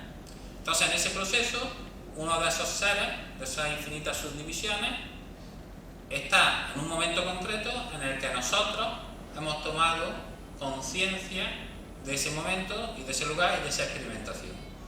Y en ese momento concreto, que es nuestro yo, lo único que estamos es percibiendo a ese ser en esa etapa evolutiva. Por tanto, existen infinidad de seres con infinidad de posibilidades de experimentación que lo único que consiguen a la larga es que eso que hemos denominado Dios omnipotente, omnisciente, sea posible. Desde un Dios que no se conoce a sí mismo y no sabe lo que es. Entonces, digamos que nosotros somos los que determinamos un tiempo dentro de todo ese proceso que realmente no tiene tiempo. Muy complicado, pero espero que algo hayáis sido capaces de entender. Si todo está ocurriendo a la vez, ¿por qué no tengo yo la conciencia de haberme unido con el ser y estoy en una etapa previa, por ejemplo? Vamos a explicarlo un poquito otra vez.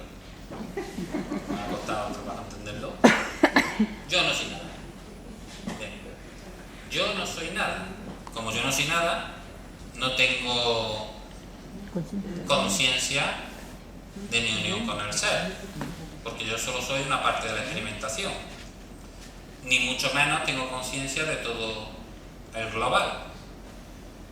Solo tengo conciencia de la globalidad cuando empiezo a tener conexión con el ser. Ahí está lo que en psicología, cuando hablamos muchas veces, hablamos de las necesidades y las metanecesidades. Si yo estoy en las necesidades y yo como persona en este mundo estoy en un país subdesarrollado donde bastante tengo con conseguir para comer una vez al día, no me voy a preocupar de nada más. Yo no pienso en el yoga siquiera, no voy a pensar en el yoga. En el yoga piensan las personas que tienen cubiertas sus necesidades, porque si yo estoy anterior y lo que necesito es buscarme la vida como pueda para comer todos los días, no puedo pensar en otra cosa. Por tanto, el yo va adquiriendo conciencia. A medida que va adquiriendo esa conciencia, lo que tiene es la posibilidad de darse cuenta del punto concreto que le ha tocado a ese yo vivir, porque para ese yo sí existe el tiempo, o parece que existe, pero en el fondo todo, si lo vemos desde la perspectiva de los seres y de esa energía primigenia, realmente no existe. Entonces, nuestra confusión vuelve a ser la misma. Creemos que el yo es lo importante. Tenemos que abandonar el concepto de que el yo es lo importante para darnos cuenta cómo funcionan las cosas.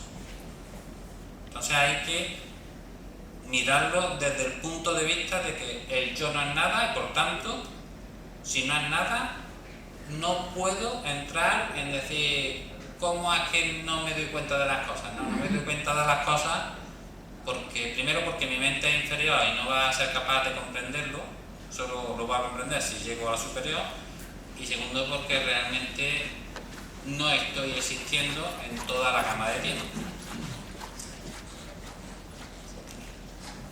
Es que la verdad es que no me está quedando muy claro.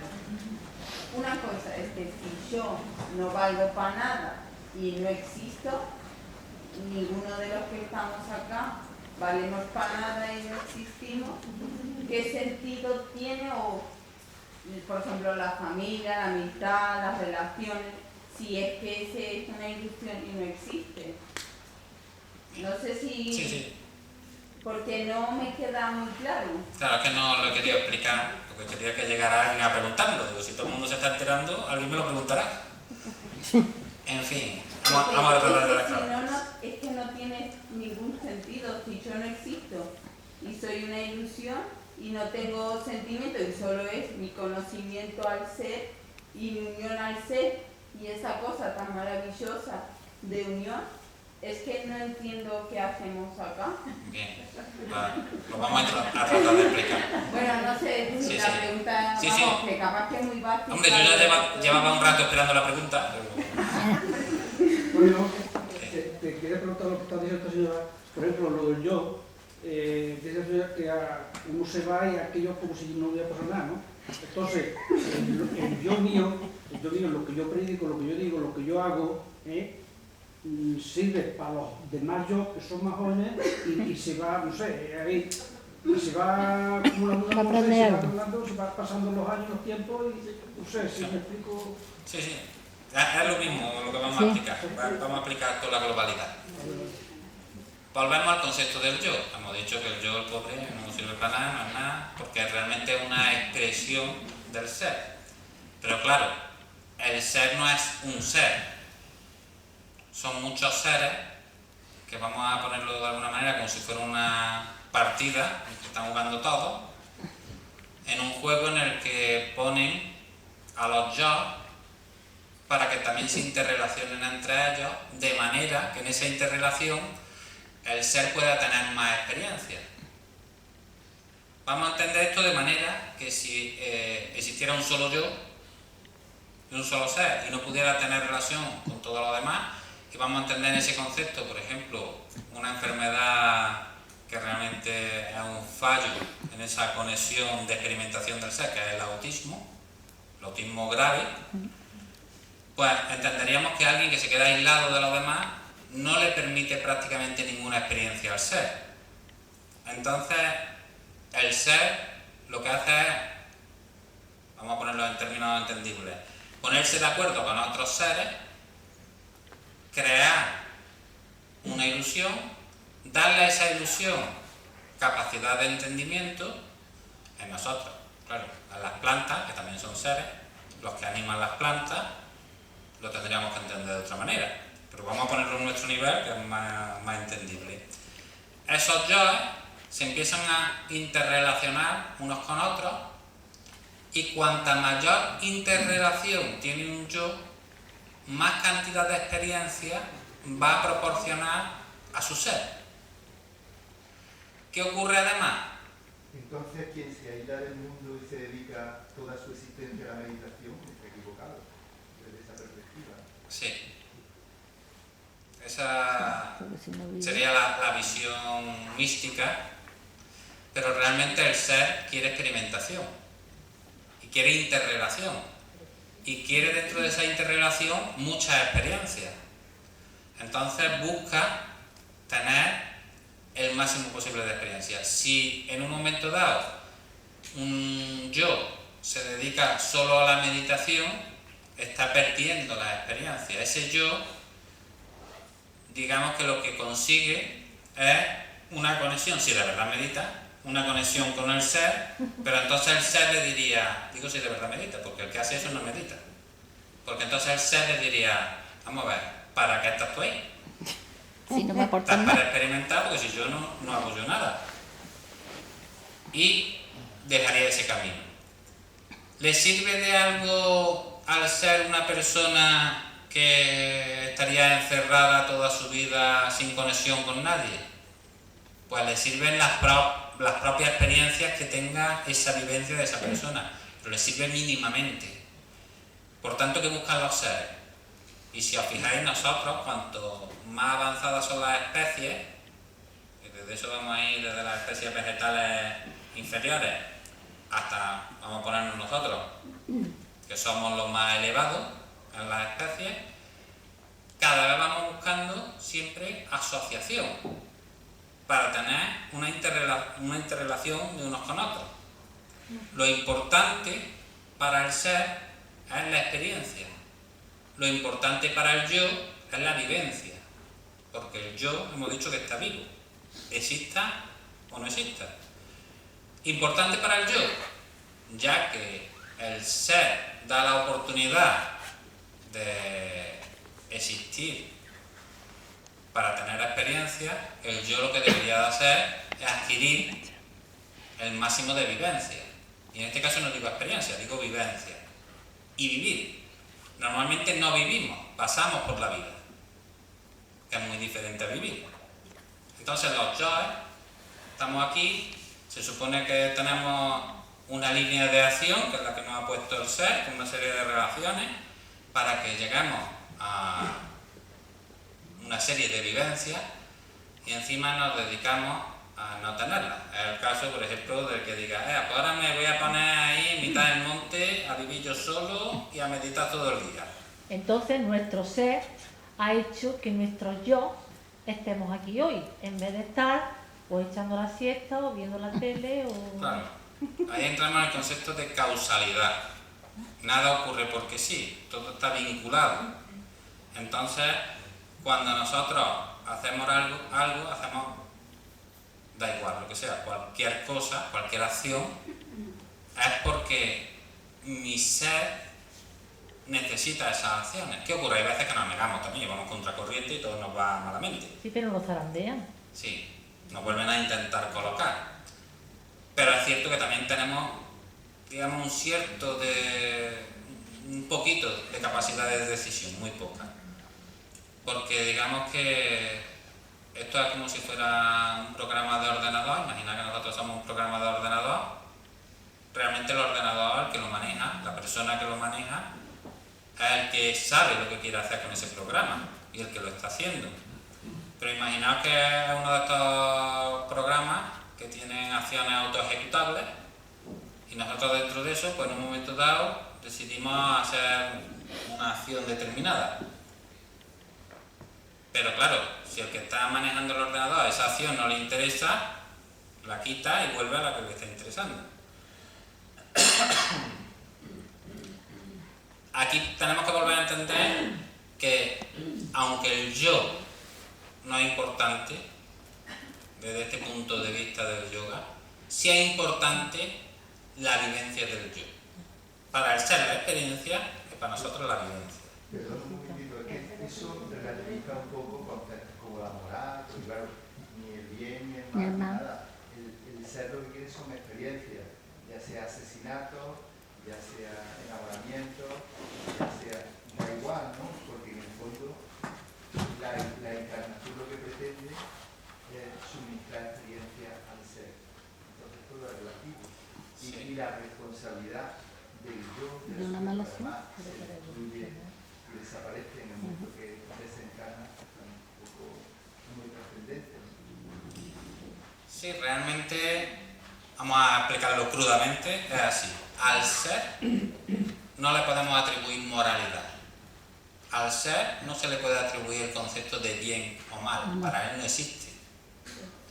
Pero sí existe dentro de todo este conjunto de normas, de reglas del juego que se estipulan entre los seres, sí se ponen una serie de normas que podríamos entender de alguna manera como leyes universales. Y existen leyes universales que las tienen que seguir como norma general todo el que está en ese tablero de juego. Una de esas normas esenciales, y lo decíamos al principio cuando hablamos del Yama, es la no violencia. Es una norma. ¿Por qué? Porque ese concepto de violencia podría llevar a que se destruyeran las partes materiales con las que juegan en ese tablero nuestros seres. Entonces tienen que poner una norma. Pero una norma no estricta, puesto que nosotros estamos vivos y podemos morir, la muerte forma parte de nosotros, por ejemplo. Entonces, claro, lo que ocasione la muerte, como decía antes, puede ser un asesino. ¿Un asesino sería una experiencia del ser? Sí. ¿Buena o mala? Claro. Para nosotros, moralmente, tendría una connotación negativa. Para el ser sería una experiencia más. Eso es lo que nuestra mente no puede terminar de alcanzar a comprender. Si yo tengo que morir, puede atropellarme un camión, puedo morirme de viejo, puedo morirme por una enfermedad o puede matarme a alguien. En la naturaleza esto se comprende mejor. Un león mata a una gacela porque tiene que comer. Entonces ahí lo entendemos muy bien. Cuando llegan a nuestros conceptos morales, que nos han enseñado religiosamente durante miles de años, nos choca. Pero igual que no nos choca que un león mate, ¿por qué nos choca tanto que una persona mate? En el fondo, el concepto sería el mismo. El ser adquiere experiencia. La experiencia del león que mata es una experiencia de un ser. Hay muchas formas de matar, ¿no? Tiene muchas connotaciones. Admitimos, por ejemplo, la muerte como accidente más fácilmente que el que calculadamente asesina a 5 o 6 personas, o un asesino en serie. Entendemos mejor la muerte en la guerra que mata a su hijo fríamente, ¿no? Entonces el león mata porque va a comer, igual que nosotros también cuando cazamos o vamos a la granja, cazamos un pollo y lo matamos para comerlo. Ahí la verdad que meditamos poco, pero cuando la muerte es contra alguien de tu misma especie y aparentemente no persigue ningún fin, pues creo que entramos en otra categoría de actos, ¿no? Sí. Al del león, porque además el león está absolutamente programado, el león no razona, solo tiene esa mente instintiva, pero nosotros tenemos esa mente racional. Cierto, eso es un concepto ya que estamos hablando, es que todavía no me quería haber metido en los conceptos mentales porque no hay mucho de lo que hablar. Solo estamos hablando de los conceptos morales, de que el ser realmente no tiene conceptos morales porque está fuera de ellos, puesto que algo que no está vivo y que no puede morir no tiene ese concepto de moralidad de lo que es bueno y lo que es malo, son simplemente experiencias. Pero para nosotros, si ya nos metemos en el yo, sí hay diferencia. Pero esa diferencia, además, es compleja. Tenemos que tener en cuenta que la diferencia básica para entender todo esto es que una persona con conciencia nunca entraría en esa vía de quitar vida. Pero claro, si nosotros vamos pasando de mentes más superiores y vamos derivándonos hacia mentes más instintivas, cuanto más nos aproximemos a esa mente instintiva dentro del yo, ese concepto de matar, aunque sea en su propia especie, está vigente. Por tanto, simplemente es un concepto de elevación de conciencia.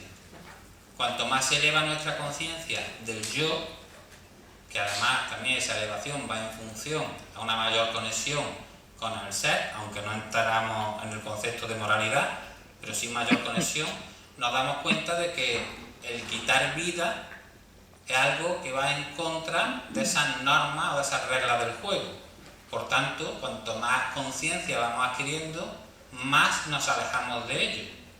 Pero también entendemos que si alguien quita vida, puede ser que simplemente, aunque lo estemos juzgando de asesino, simplemente es porque es una mente inferior a lo que debería. Y porque nuestra especie, aunque parece que ha evolucionado mucho, lo que os dije también al principio de la charla, todavía hay muchas personas que se encuentran en esa primera mente instintiva. No han llegado al proceso de una mente más racional, donde se den cuenta de que la norma sería el no matar. Pero es que todavía nos quedamos cortos. ahí tendríamos que llegar todavía un paso más, entonces hablaríamos del concepto de no matar en genérico. Porque si nos damos cuenta de la cantidad de cosas que matamos diariamente, entonces tendríamos otro gran problema. Solo cuando comprendes que la muerte es un proceso de vida, todo esto es más asumible. Si yo comprendo eso a un nivel determinado, yo en mi caso particular, por ejemplo, soy vegetariano. Porque entiendo que quitar vida a unos animales para mí sería ir en contra de esas normas si no es absolutamente necesario para mí. Claro, si mi subsistencia depende de matar a un animal, tendría que hacerlo para subsistir. Pero si no depende de ello, ¿por qué voy a matar a un animal? Esto tendríamos que ir alargándolo. Llegaríamos al mismo proceso, claro. Nos tenemos que alimentar de alguna manera, porque las plantas también están vivas. Entonces deberíamos decir, bueno, pues entonces en vez de matar algunas plantas determinadas, que las matamos para alimentarnos, ¿por qué no nos alimentamos de sus frutos? Que no es matar la planta. Y así sucesivamente, mientras pudiésemos. Todo esto serían, digamos, atisbos de conciencia dentro de la mente del yo. Pero no están en el fondo relacionados con la moralidad. No dice si es bueno o es malo el matar. Lo que se me dice desde un estado de conciencia un poco más elevado es que va en contra de una serie de normas que perpetuarían las reglas del juego, puesto que si no me iba a quedar sin posibilidad de esa vía de juego. Hoy en día estamos yendo muy en contra de las normas, nos estamos cargando el planeta. Cargarnos el planeta a la larga implica cargarnos a nosotros mismos. O sea, realmente estamos agrediéndonos a nosotros. ¿Entendemos eso? La gran mayoría no. ¿Quién lo entiende? Pues quien tiene un poco más de conciencia. Pero claro, si lo vemos desde el punto de la moralidad, a lo mejor está muy mal que una persona asesine a otra y no está muy mal que se contaminen los mares. Y a cambio de eso mueran miles de personas, animales, plantas, que la moral va en función a la sociedad, a la época y al momento. Entonces no es extrapolable la moralidad al concepto de la mente, al concepto de la racionalidad y mucho menos al concepto de la mente superior. Entonces ahí tenemos que entender un poquito las cosas. Lola, dime. Lo que se me olvidó. Se te ha olvidado ya esto. Bueno, pues como nos quedan 3 minutos nada más para acabar, y ya mismo nos tenemos que ir. Se nos habrán quedado muchas dudas y esto, pero... Yo lo que no entiendo, que para mí el ser superior siempre había sido eso, un ser superior, un ser con sabiduría, y no, pues, ¿cómo es que necesita tener experiencia de mí? Que prácticamente no existe. Porque nosotros solo vemos o nos han querido enseñar la parte final de la divinidad, cuando ya lo tiene todo absoluto. Pero claro, si nos lo planteamos así, es tan simple como decir, entonces ¿para qué estamos nosotros? Sí, pero si lo pones desde el otro punto, menos lógica todavía. Si el Dios ya está terminado, ¿para qué quiere crear nada? Y además, ya lo sabe todo, ya lo tiene todo. Si lo sabe todo, ¿para qué quiere tanta experimentación? Claro, no tendría necesidad de nada. Nosotros vamos al colegio porque tenemos que aprender una etapa, y luego vamos al instituto, y luego a la universidad. Pero el universitario no se le ocurre ir a la guardería a empezar otra vez. Entonces, ¿por qué va a crear un Dios un mundo o un universo o miles de universos, que son realmente millones? ¿Para qué los va a crear si ya no tiene necesidad? Es que eso es quizás lo que deberíamos de empezar a plantearnos para ver cómo son las cosas. Ver qué finalidad tendría para ese Dios el que nosotros estemos aquí. Si ese Dios está terminado, nosotros no tenemos finalidad ninguna. O tendríamos que proponer otro sistema distinto sin Dios. Sí. Entonces a lo mejor ahí podríamos buscarle... ¿Qué se busca? una solución. ¿Qué busca? El amor más grande, el amor perfecto, porque de amor no se ha hablado, pero creo que es una palabra importante. Sí, de amor no se ha hablado. El amor es la fuerza de cohesión del universo. Todo el universo se mantiene gracias al amor. Pero por otro lado tenemos... ¿Existe el amor? Existe el amor. Y por el otro lado tenemos la libertad, que es la fuerza de disgregación del universo. De hecho, nosotros ahora nos encontramos en un universo expansivo, por tanto hay mucho menos amor y hay mucha más libertad. Así que nosotros somos tendentes a la libertad y cada vez menos tendentes al amor. Cuando vuelva otra vez el universo a empezar a contraerse, estaremos en un proceso otra vez de más amor y menos libertad. Esto para que entendamos un poquito así a nivel universal qué es el amor. Por eso el amor entre las personas, vamos a ponerlo ya a nuestro nivel, es la atracción que sentimos unos hacia otros y existen grados de amor. Y luego la libertad es nuestro propio espacio donde ya no dejamos que nos invadan los demás. ¿Es importante estos conceptos? Muy importante. Gracias a un equilibrio entre amor y libertad podemos conseguir la paz interior. Así que tenemos que intentar equilibrar las dos cosas. Y como ya se nos ha acabado el tiempo, pues simplemente recordaros que mañana tendremos en el centro Bután, en la calle Caño, tendremos dos prácticas, una a las 10 de la mañana de Tai Chi y otra a las 12 de yoga. Puede asistir todo el que quiera libremente. Si queréis las dos prácticas, de maravilla. Si solo podéis asistir a una, pues a la que podáis asistir, donde realmente podréis ver en parte práctica, aunque sea mínimamente, algunas de las cosas de las que hemos estado hablando aquí. Así que os espero a todos mañana allí, si es posible, para que realmente podamos ir experimentando un poquito más. Muchas gracias.